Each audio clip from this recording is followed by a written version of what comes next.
Irmãos, a palavra de Deus em Romanos é um texto muito precioso.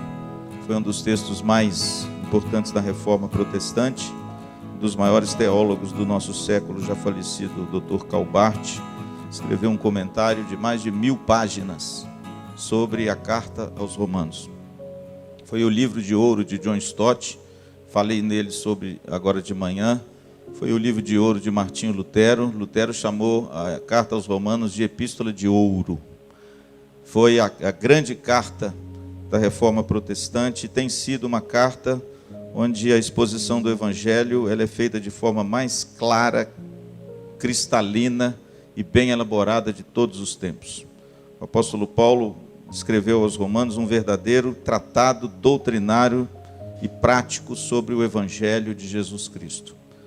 A carta de Paulo aos Romanos é uma singularidade muito grande. Ela tem 16 capítulos e você pode ver que até o capítulo de número 11, uma teologia maravilhosa, falando sobre a corrupção humana, sobre o estado depravado do coração do homem, falando sobre essa graça que justifica o pecador em Jesus Cristo, dando o exemplo de Abraão, e terminando dizendo que, na verdade, nada que nós façamos, judeus ou gentios, nos justificam diante de Deus. O judeu não tem nenhuma proeminência, não tem esse negócio de judeu ser nação especial, povo especial, não tem nada disso. Paulo diz que Deus encerrou todo mundo no pecado, para que através da graça de Deus, judeus e gentios fossem salvos da mesma maneira. Tratado maravilhoso sobre o Evangelho. Paulo fala sobre Cristo como o único e suficiente Salvador e a graça dele como o único instrumento para salvar o pecador. E a partir do capítulo 12 até o capítulo 15, porque o 16 é uma série de despedidas, são uma teologia prática muito bonita que Paulo desenvolve por causa dessa obra gloriosa que ele fala conosco. E uma delas, no capítulo 13, ele fala sobre o amor ao próximo. Jesus Cristo falou que nos últimos dias o amor se esfriaria de quase todos, e é verdade. É verdade não porque o amor esteja se esfriando, é verdade porque Jesus disse. E tudo que Jesus diz é verdade. Ele é a verdade. E é verdade, irmãos. A gente tem visto, cada dia que passa, o amor se esfriar. A cada dia que passa, esse dom maravilhoso que nós recebemos, evidência peculiar da ação do Espírito em nós e da salvação, tem sido deixado de lado. Outras coisas têm tomado lugar no amor. A ira, a maledicência, o orgulho, a soberba, a ganância, a arrogância, as intrigas, as oposições, enfim, tantas outras coisas, irmãos, que Paulo elenca lá em Gálatas como obras da carne, parece que tem dado vazão ao coração de muita gente, inclusive os crentes. Mas Paulo fala desse amor. Esse amor, irmãos, que é o fruto maravilhoso, que é a maior evidência dos cristãos. Para você ter uma ideia, a igreja primitiva era conhecida como o povo que ama. Povo que ama.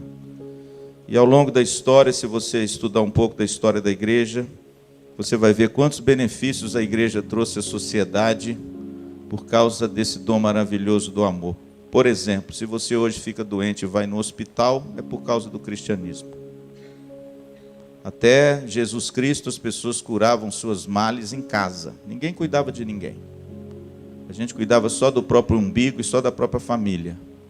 Mas depois que o Evangelho entrou, e principalmente por causa da parábola do bom samaritano, olha como é que a linguagem do Evangelho e Jesus fez diferença. Uma mulher começou a acolher na sua casa os doentes, e aí começou o hospital.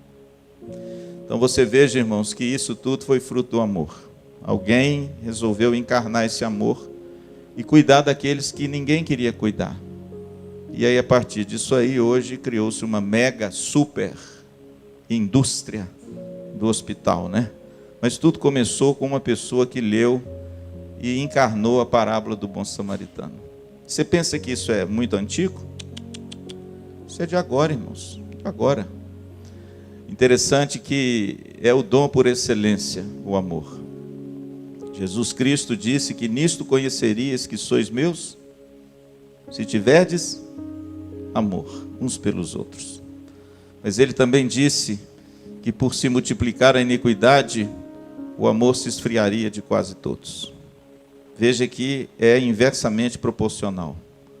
Quanto mais o pecado e quanto mais o homem cede aos prazeres, menos existe de amor na sua vida. É inversamente proporcional. E aqui em Romanos 13, o apóstolo Paulo fala um pouco sobre esse amor. Eu queria rapidamente traçar algumas coisas que Deus falou comigo essas semanas atrás. Versículo 8 até o versículo 10. Apenas esses 3 versículos. Quem achou, diga, achei. A ninguém fiqueis devendo coisa alguma, exceto o amor, com que vos ameis uns aos outros, pois quem ama o próximo tem cumprido a lei. Pois isto, não adulterarás, não matarás, não furtarás, não cobiçarás, e se há qualquer outro mandamento, tudo nesta palavra se resume: amarás o teu próximo como a ti mesmo. Versículo 10. O amor não pratica o mal contra o próximo, de sorte que o cumprimento da lei é o amor. Eu comprei uma biografia nova de Agostinho, lançada pela editora Record, chama Agostinho. É uma história maravilhosa desse homem que foi um divisor de águas entre a patrística, que é a teologia depois dos pais da igreja, e a teologia da Idade Média. Agostinho foi o grande pensador que moldou a história do pensamento humano até hoje. Agostinho foi um jovem de vida devassa, mas muito inteligente, que na sua mais tenra juventude teve um caso com uma moça, e dessa moça ele teve um filho sem pai, ou pelo menos sem casamento. Esse menino se chamava Deodato, e ele teve a incumbência de criar e de ficar com esse menino, porque a mãe não quis saber desse menino. E Agostinho, ele tinha uma ânsia no coração por conhecer e saber a verdade. Ele adentrou por várias seitas na época, eu estou falando de século IV, século V depois de Cristo. Ele começou a adentrar por algumas seitas maniqueístas, neoplatonismo, mas nada saciava aquilo que ele entendia que era a verdade. Até o dia que ele começou a ouvir na cidade de Milão, na bela cidade de Milão, o bispo Ambrósio, que era um grande expositor das Escrituras. E ele começou a ir nos cultos desse bispo, não porque ele achava fascinante a pregação e o ensino dele, mas porque ele era professor de retórica. Ele era um acadêmico, ele era um homem douto e culto sobre essa arte da retórica. Ele queria ver como Ambrósio falava em público. E de repente, nessas indas dele à igreja, e a história é bonita, porque diz que quando Ambrósio terminava o sermão, ele levantava e saía, não cumprimentava ninguém, não queria saber de ninguém, porque ele queria só saber como é que ele se comportava para falar em público. Mas esse foi o germe da grande transformação de Agostinho. Agostinho teve seu coração tocado, e ele começou a perceber que a vida dele precisava ser uma vida diferente. O texto diz que determinado dia, eu acho que eu já contei isso aqui, né? Eu sou redundante às vezes, né? O texto diz que determinado dia ele estava numa praça de Milão, seu coração dilacerado, porque ele queria ser alguém melhor, mas ele não conseguia. Ele queria ter uma vida mais piedosa, mas ele não conseguia, pelas paixões do coração. Aí de repente ele estava lá naquela praça, irmãos, o coração dilacerado por dúvidas, como eu vou descobrir essa verdade que muda a minha vida? Ele ouviu, irmãos, uma voz. Por isso que nós presbiterianos não podemos ser muito céticos não, viu? Às vezes o presbiteriano é cético demais, não acredita em nada, né? Você tem que tomar cuidado, porque às vezes nem em Jesus você acredita mais. E de repente ele ouviu uma voz, irmãos, e essa voz dizia o seguinte: toma e lê. Toma e lê. Toma e lê. A Bíblia diz que Agostinho, então, quando ouviu essa voz, irmãos, ele ficou muito esquisito assim, e ele então pegou uns esboços que ele tinha das Escrituras, que ele trazia sempre com ele, porque ele gostava de ler as Escrituras, e ele abriu ela no capítulo 13 de Romanos. Sabe esse negócio de abrir assim? Isso é um perigo, mas às vezes dá certo. A Bíblia diz que ele abriu, irmãos, o livro, ele pediu a Deus naquela voz que falasse com ele. Na hora que ele abre o livro, irmãos, o que ele lê? Ele lê Romanos 13, mas não é esse texto não. Ele lê assim, quer ver? Vai alta a noite e vem chegando o dia. Deixemos, pois, as obras das trevas e revistamo-nos das armas da luz. Andemos dignamente, como em pleno dia, não em orgias e bebedices, nem em impudicícias e dissoluções, não em contendas e ciúmes, mas revesti-vos do Senhor Jesus Cristo, e nada disponhais para a carne no tocante às suas concupiscências. Romanos capítulo 13, versículo 12 a 14. Quando ele leu esse texto, irmãos, foi à porta do céu. Ele descobriu a verdade.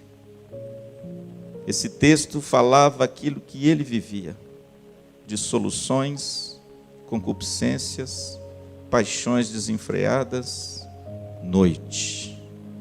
E quando ele abre o texto, ele começa a ler: vai alta a noite, mas vem chegando o dia. E ele ali, irmãos, na praça da cidade bela de Milão, Agostinho se torna Santo Agostinho. Um homem que foi o divisor de águas da teologia e da piedade, e que até hoje, nós que amamos a palavra de Deus, repousamos sobre os seus escritos. Pois Agostinho, irmãos, escreveu muitos tratados. Agostinho discorreu sobre o amor como ninguém mais. Por exemplo, é dele a frase: o que eu amo quando eu digo que amo a Deus? O que eu amo quando eu digo que amo a Deus? E ele, irmãos, foi um homem que conseguiu amalgamar aquilo que, na minha opinião, até ele era impossível amalgamar. O que, pastor? A teologia, a filosofia e a poesia. Tem jeito de juntar essas três coisas? Pois Agostinho fez isso. E nos seus livros, irmãos, ele escreveu muito sobre o amor. Por exemplo, Agostinho tem um livro que chama Sermões, onde ele faz uma explanação das 3 cartas de João. 1ª, 2ª e 3ª João. E nessa exposição das cartas de João tem uma frase que, se mal interpretada, vai ser um prato feito para o mundo moderno. E às vezes para alguns crentes na igreja. Qual é a frase? A frase de Agostinho é: ame e faça o que quiseres.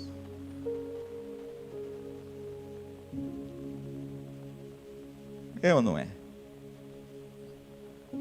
Na realidade, irmãos, essa frase de Agostinho é tudo aquilo que o mundo quer, para dar vazão a um tipo de amor que é um amor diferente. É por isso que eu digo, irmãos, que a gente precisa conhecer as Escrituras e o poder de Deus. E a gente precisa saber o contexto que Agostinho escreveu essa frase, porque senão você vai retirar da Bíblia e de escritos de homens tão piedosos coisas apenas para massagear o seu ego e justificar os seus erros. Agora cá para nós, se você pega essa frase de Agostinho, pinçada do contexto das cartas de João, você não entenderia que qualquer coisa que você fizesse e justificasse no amor, você estava livre para fazer? Olhe a frase: ame e faça o que quiseres. Isso é Agostinho.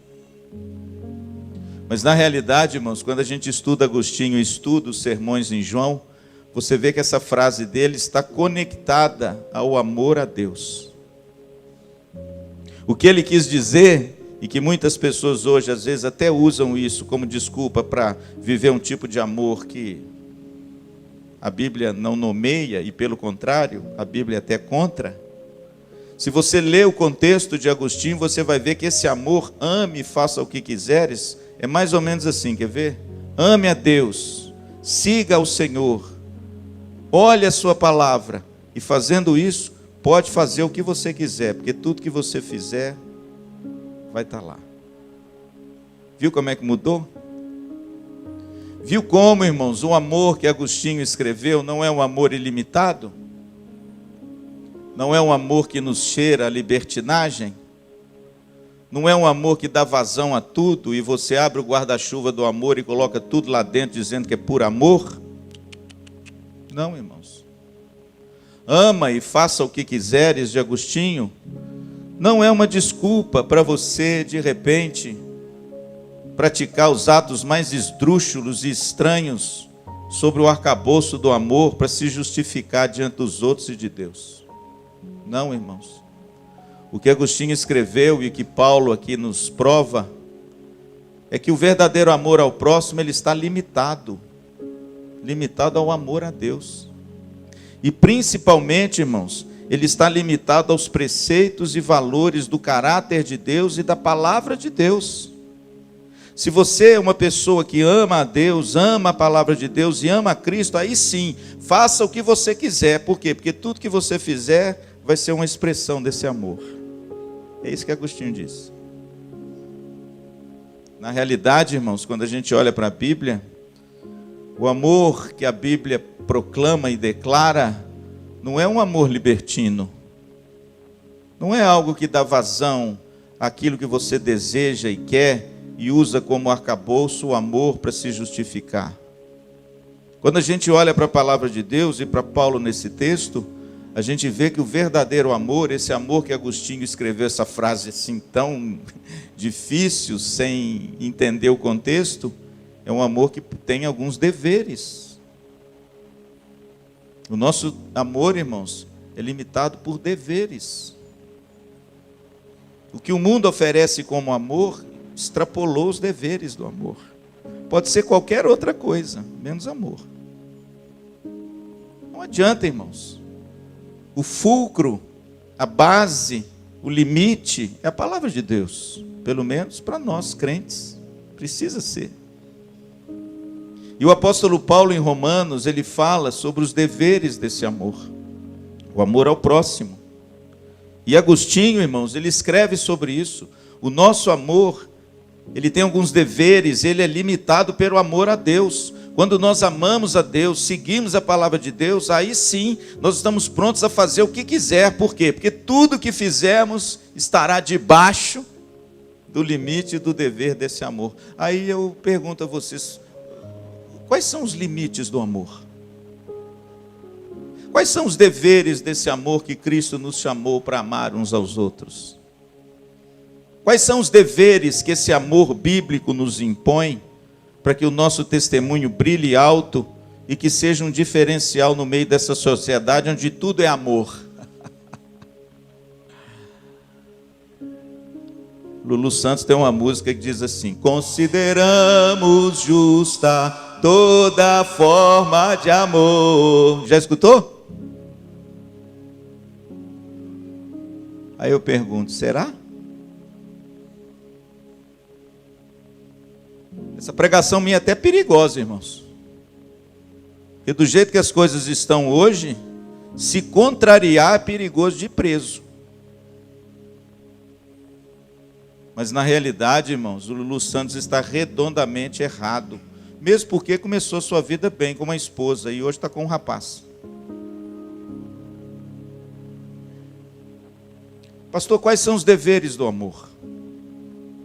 O que o amor a Deus e bíblico nos impõe para que nós amemos de fato e de verdade. E que a nossa vida não seja um engano e uma mentira, fazendo atos terríveis debaixo de um guarda-chuva do amor. A Bíblia nos responde. Pastor, quais são os deveres do amor? Vamos lá. Em primeiro lugar, irmãos, versículo de número 8. A ninguém fiqueis devendo coisa alguma, exceto o quê? O amor, com que vos ameis uns aos outros.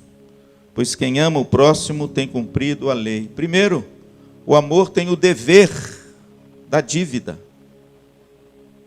A ninguém fiquei devendo nada, exceto o quê? O amor. O amor tem o dever da dívida. Pastor, o que significa o amor ter o dever da dívida? Significa, querido, que por mais que eu ame, o meu amor será sempre claro. É por isso que Paulo diz, não fiqueis devendo nada, exceto o amor, porque Paulo sabia, o que, pastor? Que o amor de Deus é perfeito. O amor de Cristo é perfeito, mas o seu e o meu é um amor o quê? Perfeito, irmãos. O amor tem o dever da dívida. Significa que o nosso amor, ele sempre pode ser aperfeiçoado, amém? Eu amo muito a minha Teresa, e eu não falo isso para fazer nenhum proselitismo e me gabar de alguma coisa, não. Mas eu sei, irmãos, que o meu amor pela Teresa é imperfeito. Eu poderia amar a minha Teresa melhor. Eu sempre sou devedor a ela, entende? Quando uma pessoa começa a achar que ama de forma correta, tome cuidado. Você é devedor. Ah, não, pastor, eu amo demais meus filhos. Amor igual eu tenho pelos meus filhos, ninguém tem. Você é devedor. Ah, eu amo demais o meu cônjuge. Você é devedor. Interessante que em Romanos 8, Paulo fala assim que nós não sabemos orar como convém, não é? Lembra desse texto? Mas o Espírito intercede por nós. Deixa eu fazer um trocadilho aqui, se você me permite. Nós também não sabemos amar como convém. O nosso amor, irmãos, é sempre dívida. Eu sempre estou em dívida para com você. Eu sempre estou em dívida com as minhas ovelhas. Eu sempre estou em dívida com a minha Teresa. Eu sempre estou em dívida com a minha filha. Eu sempre estou em dívida com a igreja de Jesus. Sabe por quê, irmãos? Porque o amor tem o dever da dívida. E eu preciso compreender isso, sabe por quê? Porque se eu sei que eu sou devedor, eu quero pagar a minha dívida. Ou não? Paulo fala sobre isso no capítulo 1. Ele fala que ele é devedor aos judeus, aos bárbaros e aos gentios. Devedor do evangelho. Em outras palavras, Paulo sabia a dívida que ele tinha. Por mais que ele quisesse pagar a dívida, ele continuava o quê? Devedor. Mas não é aquele devedor que se justifica porque é um devedor, não. É um devedor que sabe e busca pagar a dívida. Agora eu te pergunto nessa manhã, você quer pagar a sua dívida? O seu amor está bom demais.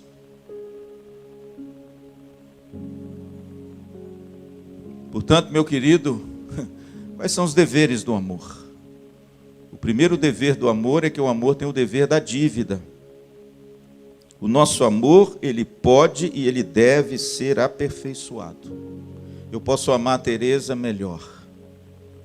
Eu posso amar minha filha de forma melhor. Eu posso amar a minha igreja de forma melhor. Eu posso amar o próximo de forma melhor, Cíntia. Eu posso amar as minhas ovelhas de forma melhor. Eu sou um devedor, mas eu quero pagar a minha dívida. Mas tem gente que não quer. Tem gente que está satisfeito. Tem gente, querido, que está muito confortável com o amor que tem. Você lembra de Paulo aos Coríntios, no capítulo 13? Aquele belo texto que eu já vi em casamento sendo pregado 1 milhão de vezes. E eu mesmo já preguei. O apóstolo Paulo fala sobre o amor. Ele fala sobre a superioridade do amor, ele fala sobre a eternidade do amor, ele fala sobre as virtudes do amor, depois ele fala sobre o aperfeiçoamento do amor. Pastor, qual a figura que Paulo usa? Figura do menino. Lembra? Quando eu era menino, Eu pensava como menino, eu falava como menino, eu vivia como menino, mas quando eu cresci, eu desisti das coisas de menino. Pastor, o que Paulo está falando? Por mais que eu ame, o meu amor é imperfeito, é amor de menino. Por isso, irmãos, o primeiro dever do amor é o dever da dívida. Paulo diz: a ninguém fiqueis devendo coisa alguma, exceto o amor. Por quê? Porque o amor tem que ser sempre aprimorado e aperfeiçoado para a glória de Deus, amém? Por isso que o encontro de casal é bacana. Talvez você já esteja cansado de ir nos encontros de casais. Talvez você ache que não é mais para você. Talvez você esteja cansado de vir na igreja. Às vezes você acha que a igreja não é mais para você. Talvez você esteja cansado de ler um bom livro sobre vida cristã, porque afinal de contas, você já sabe tanto. Pois eu quero dizer uma coisa, irmãos, e eu digo isso para mim também. Eu sou devedor. Eu quero pagar a minha dívida. Eu quero saldar a minha dívida. Por isso eu preciso de ir. Entende, Cíntia? Pastor, qual o segundo dever do amor? Versículo de número 9. Pois isto, não adulterarás, não matarás, não furtarás, não cobiçarás. E se há qualquer outro mandamento, tudo nesta palavra se resume: amarás o teu próximo como a ti mesmo. Verso 10. O amor não pratica o mal contra o próximo, de sorte que o cumprimento da lei é o amor.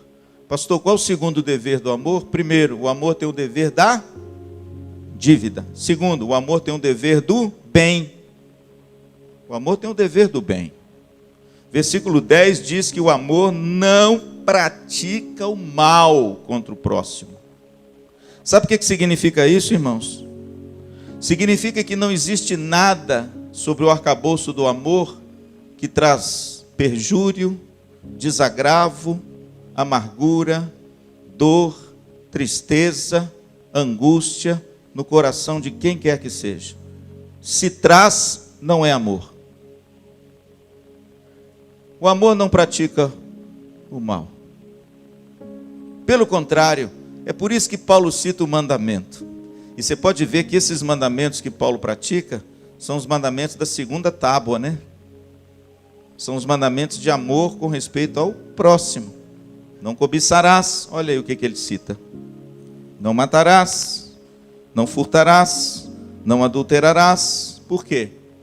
Porque é exatamente os mandamentos do Senhor que diz respeito ao relacionamento em amor com o próximo. E nenhum desses mandamentos, irmãos, instiga você a praticar o mal. Pelo contrário, ele cerceia o mal com a negativa na frente. Por que será que o mandamento de Deus é uma negativa? Porque se você tirar a negativa, é tudo aquilo que está no coração do homem. Pastor, o senhor está dizendo isso? Não, é Jesus quem disse, irmãos. Jesus disse que do coração do homem é que procede os homicídios, os adultérios, a violência, o roubo. Só que o amor não pratica o mal. E o mandamento vem lá com o não na frente. Não matarás, não cobiçarás. Sabe por quê, irmãos? Porque esse é o segundo dever do amor. Tem muita gente que você já ouviu assim, que vê, pastor, eu matei por amor. Me ajuda aí, gente. Ai, ai, ai. Essa sociedade é engraçada. Elas chamam o mal de bem e o bem de mal, né? Quem gosta de falar isso é o Hernandes. A gente torna, aliás, biblicamente está correto, né? A gente quer transformar em bem um mal terrível. Ah, pastor, eu traí a minha esposa por amor, porque, afinal de contas, eu comecei a amar outra.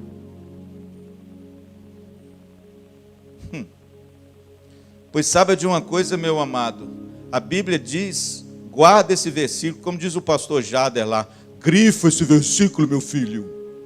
Romanos 13:10, o amor não pratica o mal. Sabe o que significa isso? O amor tem o dever do bem.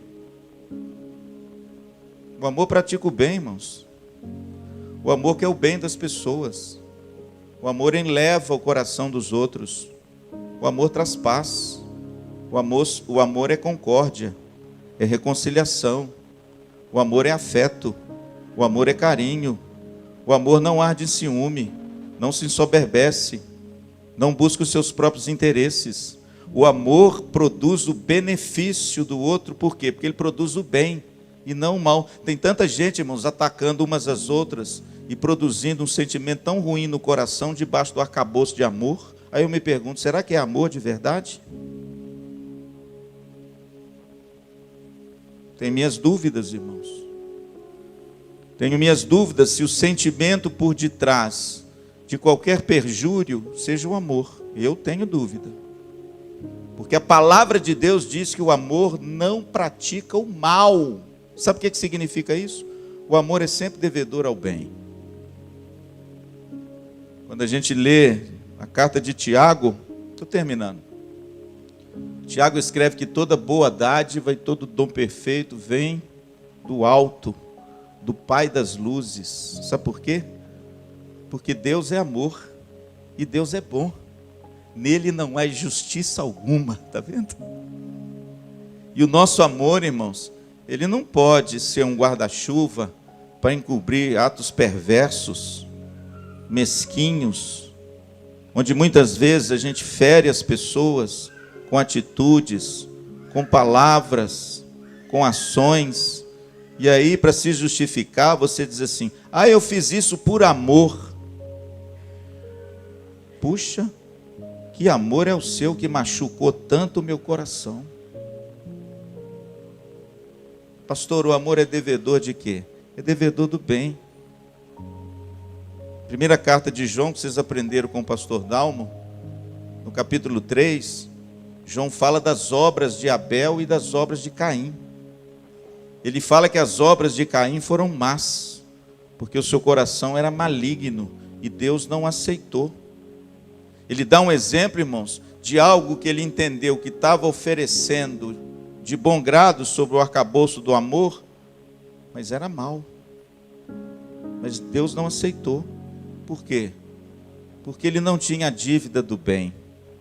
Ele tinha um compromisso com o mal, mesmo oferecendo alguma coisa a Deus. Irmãos, cuidado com isso, viu?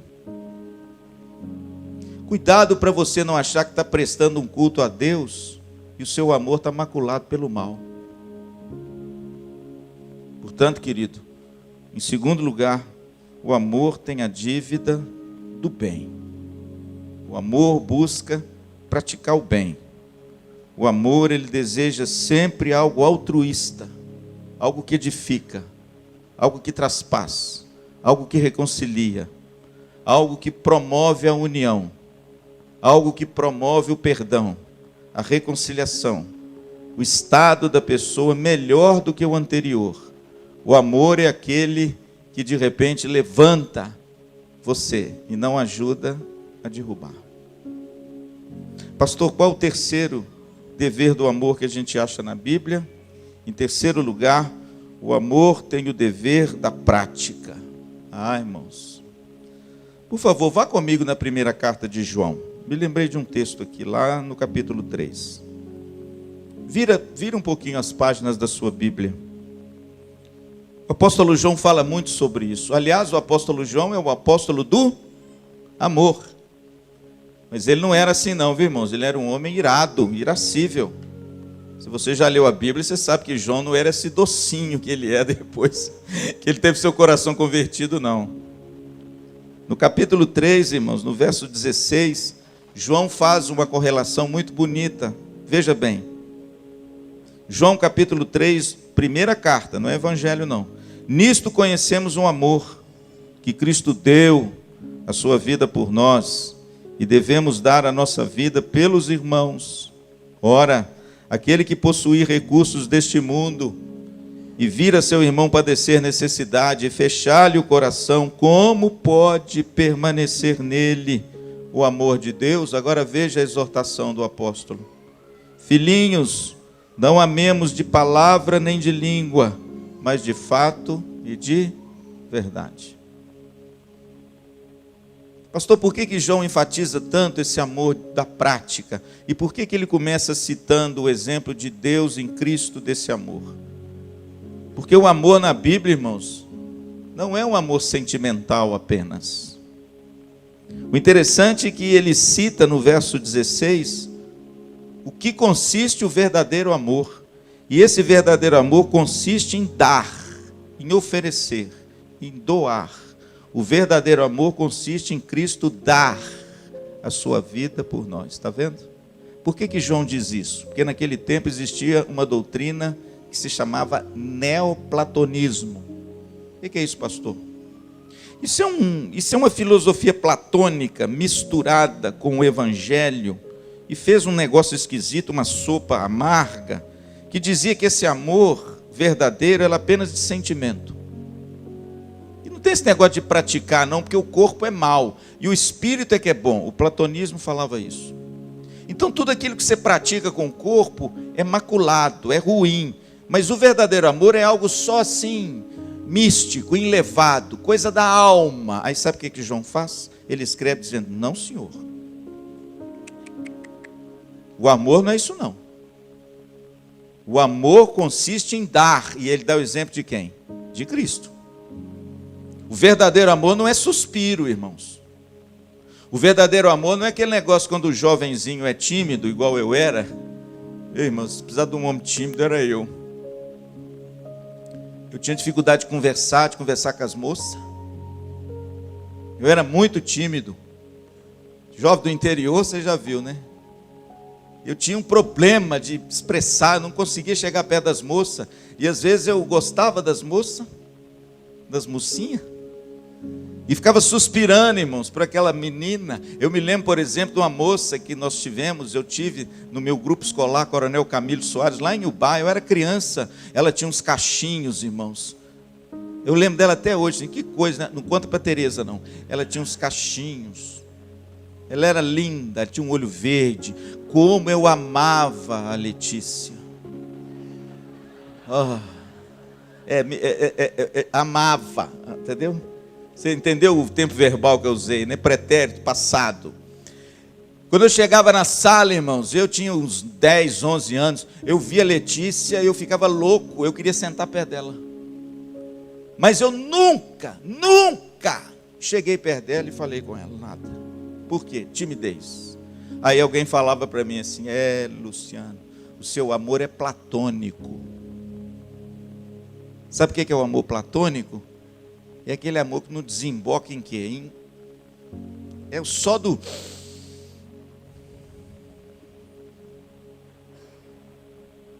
Mas louvado seja Deus que quando eu encontrei a Tereza, eu murchei em cima dela. Aí foi diferente. Aí o negócio era de Deus, aí eu tinha que declarar o meu amor e tinha que provar o meu amor. Portanto, querido, preste atenção numa coisa. Quais são os deveres do amor? Guarde bem isso, grifa na sua Bíblia. Primeiro, o amor tem o dever da dívida. Você não consegue amar como convém, mas você vai pagar a dívida, não vai?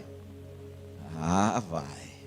Segundo, o amor tem o dever do bem. Não tem esse negócio não, irmãos. Não, eu machuquei meus filhos por amor. Não tem esse negócio não, irmãos. Não tem esse negócio não. O amor não pratica o mal, não. O amor pratica o bem. Terceiro, o amor tem o dever da prática. Sabe o que significa isso? Amor, como diz João aqui, de palavra e de língua, é neoplatonismo.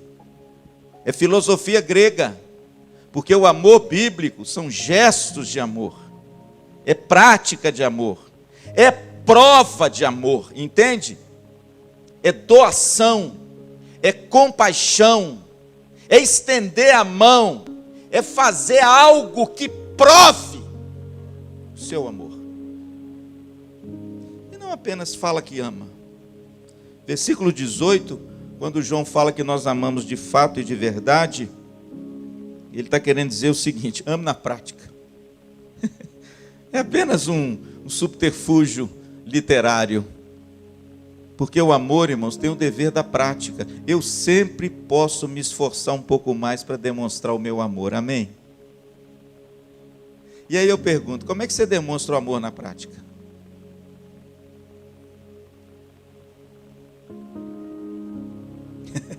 Tem alguém lá que fala assim, pastor, tantas coisas, né, irmãos?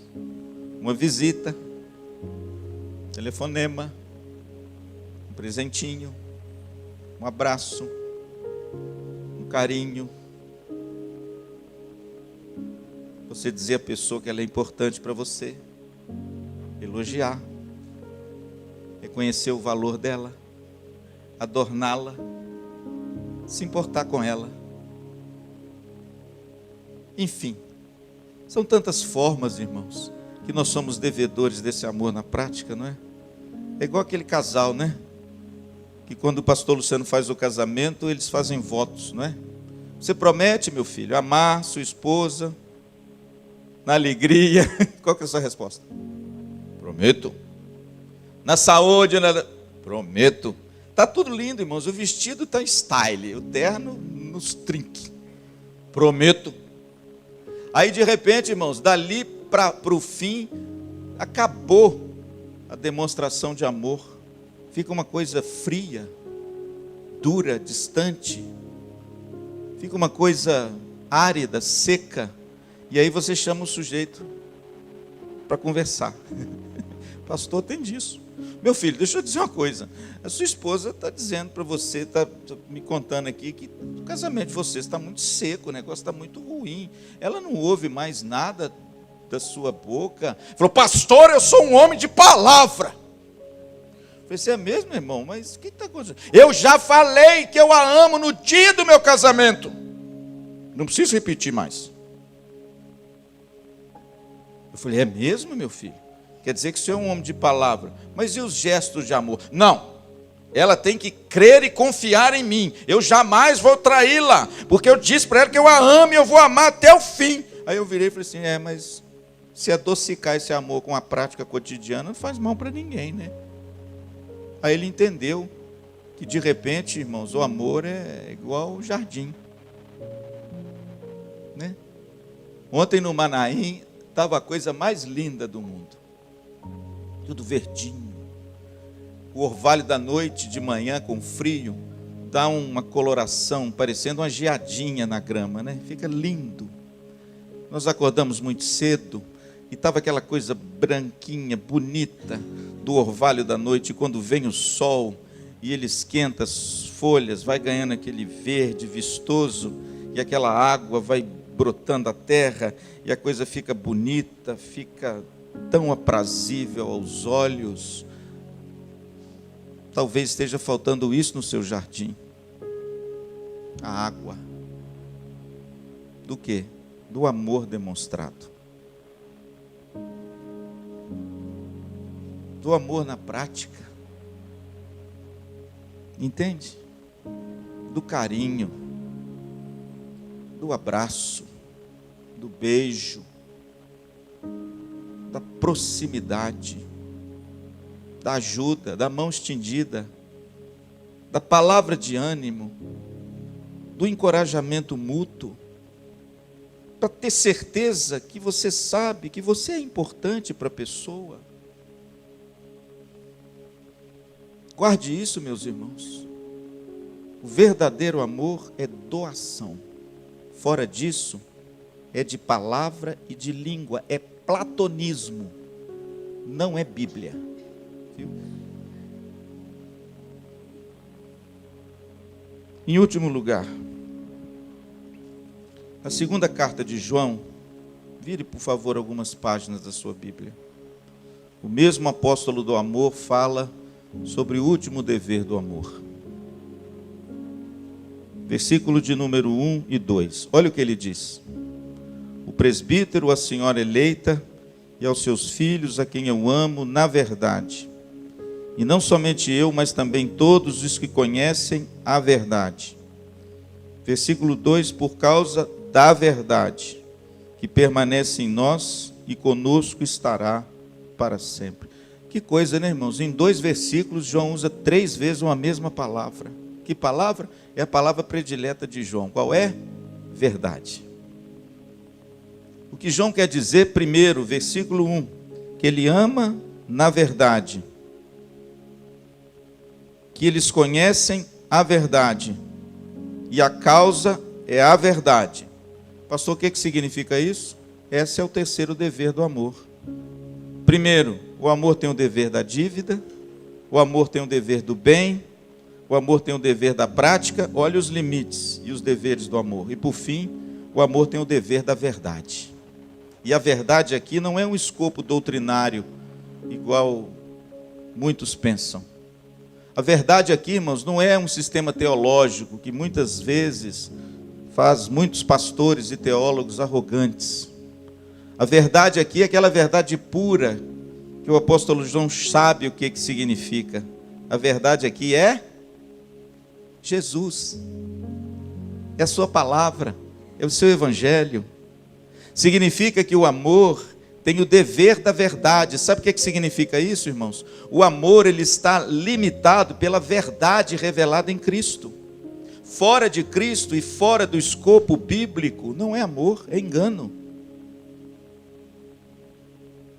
A nossa sociedade, irmãos, ela não caminha a passos largos para a derrocada, não. Ela já está vivendo uma derrocada. Estamos derrotados, irmãos. Não se iluda. Isso não significa que a igreja é derrotada. Por favor, me entenda bem. A igreja nunca será derrotada. Sabe por quê? Você sabe por quê?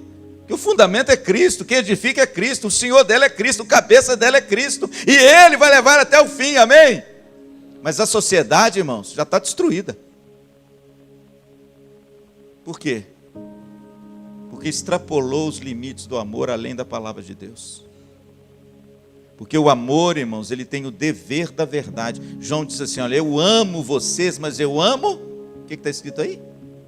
Na verdade. Sabe o que significa isso, irmãos? O dever do amor é estar limitado pela verdade das Escrituras. Extrapolou, não é mais amor. Pode ser qualquer outra coisa, viu? Pode pôr o nome que quiser, pode chamar do que for, mas a verdadeira verdade, o amor verdadeiro, ele está limitado e tem o dever da verdade. Eu amo na verdade. Sabe o que significa isso? Eu amo em Cristo Jesus. Ele é a verdade. E se eu amo dessa forma, de acordo com a palavra de Deus, de acordo com Jesus Cristo, então certamente esse amor é o amor que Deus quer para mim. Portanto, meus irmãos, são esses os deveres do amor. E eu quero terminar. Quero terminar dizendo que eu sei que a nossa sociedade hoje vive um conceito e uma praxis diferente do conceito e da praxis do amor de Deus, do amor bíblico, daquilo que Deus preceitua para nós. Agora preste atenção numa coisa, todo limite é bem-vindo, amém? O pastor Jader pregou uma mensagem linda ontem lá no Encontro de Casais à noite, falando sobre a necessidade que todo ser humano tem de limites, porque se não houver limites, nós nos tornaremos em essência o que é o nosso coração, e não é coisa boa não. E ele falou sobre esses limites, que nós temos que ensinar para os nossos filhos desde pequeno, porque senão eles vão crescer sem limites. E eu pensei mais uma vez nesse texto para vocês hoje, o amor ao próximo também é limitado por deveres, guarde isso. Temos o dever, irmãos, da dívida. Podemos aperfeiçoar melhor esse amor. Podemos buscar um amor aprimorado, aperfeiçoado nos nossos relacionamentos. O amor tem o dever do bem. Cuidado para você sobre o arcabouço do amor, não ferir as pessoas, não machucar as pessoas, não dar vazão à sua ira. E muitas vezes, um desejo que você tem de impor uma determinada postura sobre os outros. Querido, é Deus que transforma o coração do homem, não é você. O amor, querido, é limitado pela prática. Amor bíblico é doação, é ação, é compaixão, é você estender a mão, é você abençoar, é você edificar. É você provar na prática, como diz Paulo em Romanos 5,8, mas Deus prova o seu amor para conosco, pelo fato de Cristo ter morrido por nós, sendo nós ainda pecadores. E por fim, irmãos, o amor tem o dever de quê, pastor? Da verdade. Nós amamos, irmãos, você vai me perdoar, mas é na verdade. Nós temos um fundamento, nós temos algo para nortear o nosso amor tão intempestivo do nosso coração, tão desenfreado. Nós temos algo para alimentar, irmãos, a nossa liberdade, para vigiar a nossa liberdade. Para quê? Para que a gente não possa se ferir e ferir os outros. Nós amamos em Cristo Jesus, por causa de Jesus e na verdade de Jesus. Esse é o amor, irmãos, que está como fundamento da nossa vida. Extraindo daqui, irmãos, às vezes é paixão desenfreada e talvez promova mais mal do que bem. Amém?